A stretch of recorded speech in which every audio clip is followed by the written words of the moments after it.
Nag-DRT loop para kumain ng masarap na champurado. At ang malinaw na tubig na lumalabas galing sa ilalim ng bato. At yung ilog na nagkulay brown dahil sa baha kaya hindi muna tayo maliligo. Tara ka one trip, samahan nyo ako mag-DRT loop at ang tukod na bato sa San Miguel, Bulacan. Sulong biyahe muna tayo ngayon ka one trip at dahil umuwi tayo sa Pandi, Bulacan, sasagad tayo hanggang San Miguel para puntahan ang ilog na tinatawag nilang tukod na bato. At dahil malapit lang ang biyahe natin, 6:30 ng umaga ako umalis sa bahay ng utol ko. Dito tayo nagpagas sa mura. 200 pesos lang, balikan na to. Wala tayong hinahabol na oras, kaya susulitin natin ang gusto nating gawin sa biyahe na to. Banayad lang ang takbo natin dito sa Plaridel Bypass Road dahil malapad na ang kalsada. So mga ka-trip, andito tayo ngayon sa Plaridel Bypass Road. Nakasaan yung mga sasakyan galing Balagtas papunta dito sa dulo ng San Rafael, Bulacan is dito na dumadaan sa Plaridel Bypass Road para makaiwas sa traffic sa bayan-bayan dito sa Bulacan. Ito ang pinakamalaking bypass road sa Luzon na malaking tulong sa mga biyahero papuntang norte para makaiwas sa traffic sa mga bayan-bayan dito sa Bulacan. Hanggang sa madaanan natin ang mahabang tulay na to na nagdudugtong sa bayan ng Bustos at San Rafael dito sa Bulacan. At sa baba makikita ninyo ang akala mo'y lawa pero ka-one trip, ilog yan, nasakop ng Bustos Dam. Comment nga kayo ka-one trip kung anong experience nyo dito sa Plaridel Bypass Road. At dahil Sunday ngayon, kampante tayo na walang traffic sa magiging biyahe natin ngayon. Pero ito na nga, posibleng may ganap sa mga lugar kagaya nito. Kaya may dala tayong pasyensya at respeto, hindi puro init ng ulo. At buti may napagtanungan tayo na pwedeng daanan sa looban para makaiwas sa traffic. Hanggang sa marating natin ang arko ng San Miguel, Bulacan, pinakadulong bayan sa probinsya ng Bulacan. Dito nyo rin matatagpuan ang malaking solar plant sa Bulacan. Ito lang ang baon natin sa biyahe na to. Tubig at chichirya, solve na. Ang importante sa bawat biyahe, nag-i-enjoy ka. At bago natin marating ang bundok na yan, tama ang hula ko. Niligaw tayo ni Google Map at salamat sa lokal na nagturo sa atin sa daan papuntang tukod na bato. Ito ang kadalasang nakikita natin sa probinsya, naglalabas sa malinis at malinaw na ilog. Kaya malaking tulong sa kanila ang ganitong bagay, kaya pangalagaan natin ang kalikasan.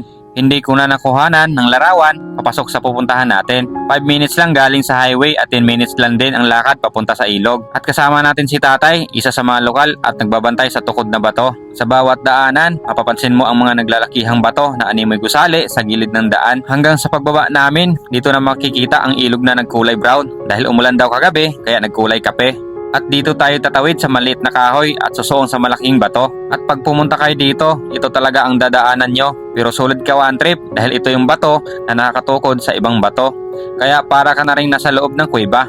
At paglabas mo ka one trip, may isa pang tukod na bato na dito mo makikita sa ilalim nito ang bumubulwak na tubig na bukal na sobrang ilinaw. Nang sabi ni tatay pwede daw itong mainom.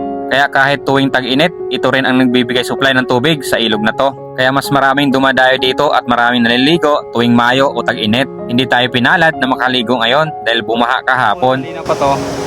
Kagabi umulan, kagabi.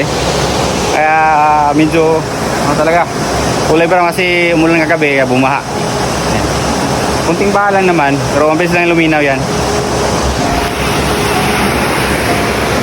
Malinaw pa daw ang tubig pero naging kulay brown dahil sa pag-uulan. Kaya babalik tayo dito son ka-one trip para maligo. Nagpahinga lang muna tayo saglit, uminom at nag-iisip kung ano ang susunod na planong pupuntahan para masulit natin ang biyahe na to.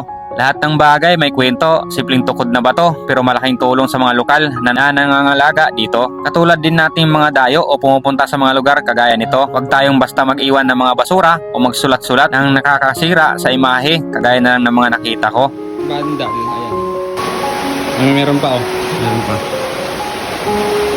So pag pumunta tayo sa ganitong pasyalan na ito, pag nating sulat-sulatan lagyan ng mga kasi sisira masira yung bato. Meron pa doon At pag mga ganitong daan, masusubukan natin ang kalidad at tiwala sa gulong na ginagamit natin. Duro tires lang ang baon sa bawat biyahe natin dahil subok na natin ito. Legit, made in Thailand at matagal na natin ginagamit ito. Dahil malapit na lang ang DRT, sinagad ko na ang biyahe na to. Hindi tayo nag-iisa sa biyahe na to dahil kasama natin ang isang FX Fredcon Intercom natin. Ang tagal malubat kaya laging naka-sound trip sa buong biyahe. Hanggang sa marating natin ang Barangay Kalawakan, DRT Bulacan. At may nadaanan akong isang bukal. Comment nga kayo ka-one trip kung anong tawag nito. Malaking tulong ang ganitong klaseng bukal sa mga residente na malapit dito. Pwedeng maging inumin at panglaba sa pang-araw-araw.